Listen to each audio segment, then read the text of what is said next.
What if you could buy a high-tech, feature-packed electric car for the price of a basic Toyota? For years, that idea felt like pure fantasy in North America. But Canada just changed the game. While the US is busy building tariff walls, Canada has taken a sledgehammer to them, and a wave of incredible, affordable Chinese electric cars is about to rush in.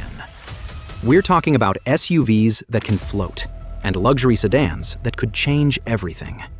Today, we're breaking down the 5 most incredible Chinese EVs that might soon be on Canadian roads.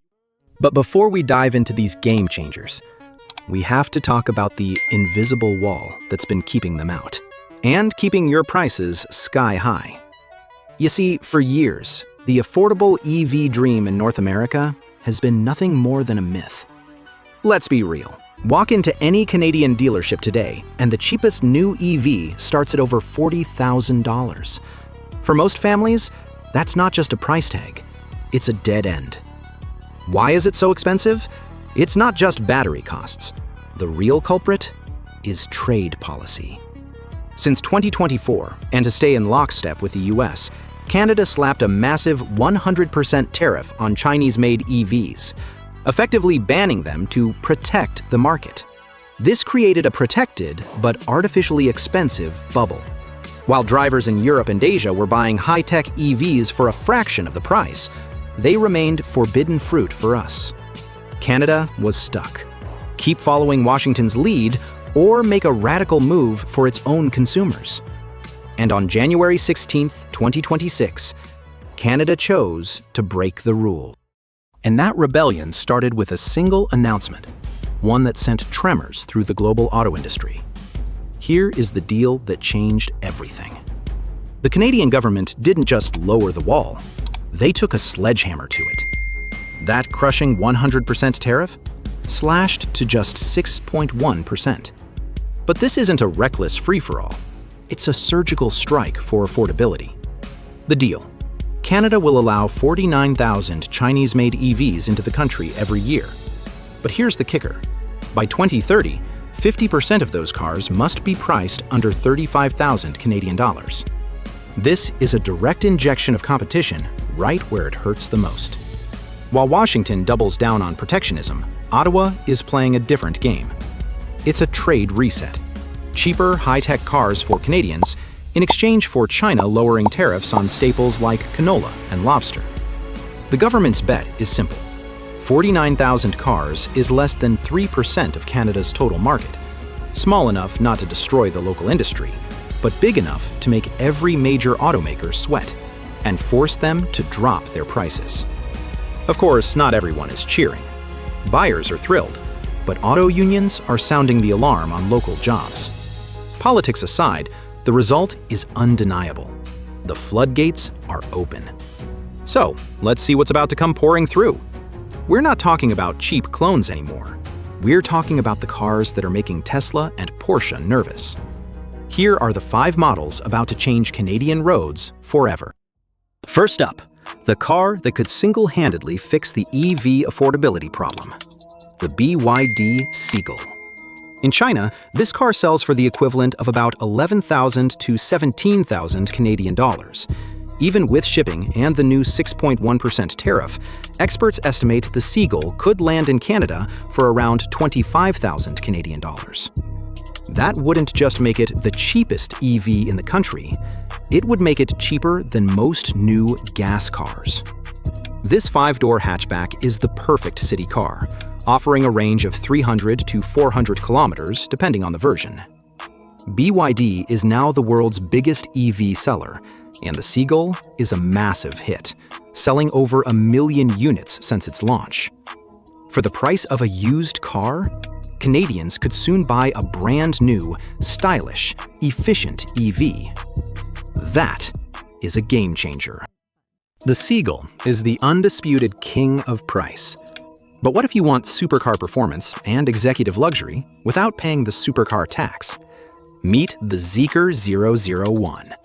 This is a high-performance shooting brake from Zeekr, the premium brand owned by Geely, the same company behind Volvo. This car is a direct threat to the Porsche Taycan, but at a fraction of the cost. The 001 is a beast. A top-tier version delivers 789 horsepower, launching you from 0 to 100 kilometers per hour in a staggering 3.3 seconds. It's built on a cutting-edge 800-volt platform, meaning you can add 256 kilometers of range in just 5 minutes of charging. With its sleek, aerodynamic design and an interior that feels like a private jet, the Zeekr 001 proves that China can do cool and fast better than almost anyone else. Speed is one thing, but for families, convenience is king. And this next brand has solved the biggest headache in EV ownership: waiting at the charger. NIO is another premium Chinese brand that was previously kept out by the high tariffs. The ES8 is their flagship 3-row SUV, a direct competitor to the much pricier Tesla Model X. It's big, luxurious, and built for families, with tons of room and comfort. But NIO's killer feature is its battery-swapping tech. Instead of waiting at a charger, an ES8 driver can pull into a NIO swap station and have a fully charged battery installed in about 5 minutes, automatically. This network even lets owners rent a bigger battery for long road trips. The ES8 is a true tech powerhouse, packed with advanced driver assist systems and an AI assistant built right into the car. For any family needing a full-size electric SUV, the ES8 is a very compelling new choice. Battery swapping is a game changer. But what happens when a car company, a battery giant, and a tech titan team up? You get the Avatr 07. This mid-size SUV is a joint venture between Chang'an Auto, CATL, the world's biggest battery maker, and Huawei. The 07 is absolutely loaded with Huawei's tech, from the Harmony OS-powered cockpit to the advanced Qiankun ADS 3.0 driver assist system. What makes the Avatr 07 perfect for the Canadian market is that it comes as a pure EV and an extended range EV, an EREV. The EREV version carries a smaller battery for around 220 kilometers of electric driving, but it also packs a gas generator that kicks in for a total range of over 1,000 kilometers, completely killing range anxiety. It's the perfect mix: electric for daily driving, gas for long-distance freedom. A smart, flexible EV built for real life. Finally, we have the car that doesn't just push the limits, it ignores the laws of physics entirely.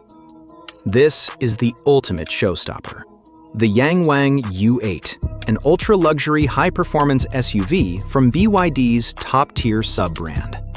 The specs are just absurd. Nearly 1,200 horsepower from 4 separate electric motors, one for each wheel. That setup lets it perform a full 360-degree tank turn right on the spot. And it rockets from 0 to 100 kilometers per hour in just 3.6 seconds. But that's not even the wildest part. The U8 is amphibious. Its sealed body allows it to float and even motor through water at around 3 kilometers per hour. BYD also claims it can keep driving at 120 kilometers per hour even with a blown tire. And this isn't a concept car, it's a real production vehicle. Yes, it will cost over $150,000, but it offers features you simply won't find anywhere else, competing with ultra-luxury brands for a fraction of the cost. The YangWang U8 isn't just a car, it's a statement. So, what does this all mean for the average Canadian? The immediate impact will be more choices and lower prices. The arrival of a car like the BYD Seagull for under 30,000 Canadian dollars will put massive pressure on every other automaker to drop their prices on entry-level cars, electric and gas. For the first time, a truly affordable EV will be a real option for millions of Canadians. For the existing players, this is a huge challenge. Tesla might actually get a short-term boost, since the lower tariff could let them import the cheaper Model 3 from their Shanghai factory again, something they stopped doing because of the old tariffs. But Tesla, Ford, GM, Hyundai, they're all about to face ferocious competition in every single segment. the pressure to innovate faster and cut costs has never been this high. This policy is a high-stakes economic experiment. Canada is betting it can have its cake and eat it too, jumpstarting its EV market with cheap imports while hoping to attract future investment in local factories. The road ahead won't be perfectly smooth. It will take time to build up service and parts networks for these new brands. And the political friction with the US, which sees Canada's move as a backdoor for Chinese cars into North America, isn't going away. But for now, Canada has chosen a path of radical competition. It's a bold gamble, and Canadian consumers are set to be the biggest winners. The Canadian car market is about to be turned completely upside down. A wave of affordable, high-tech, and wildly innovative electric cars is on its way. This move is a direct challenge to the North American status quo, promising to bring down prices and give people more choices than ever before. It's a new era for car buying in Canada. So I have to ask, would you buy one of these Chinese EVs? Are the price and the tech enough to make you take a chance on a new brand? Let me know what you think down in the comments. Thanks for watching.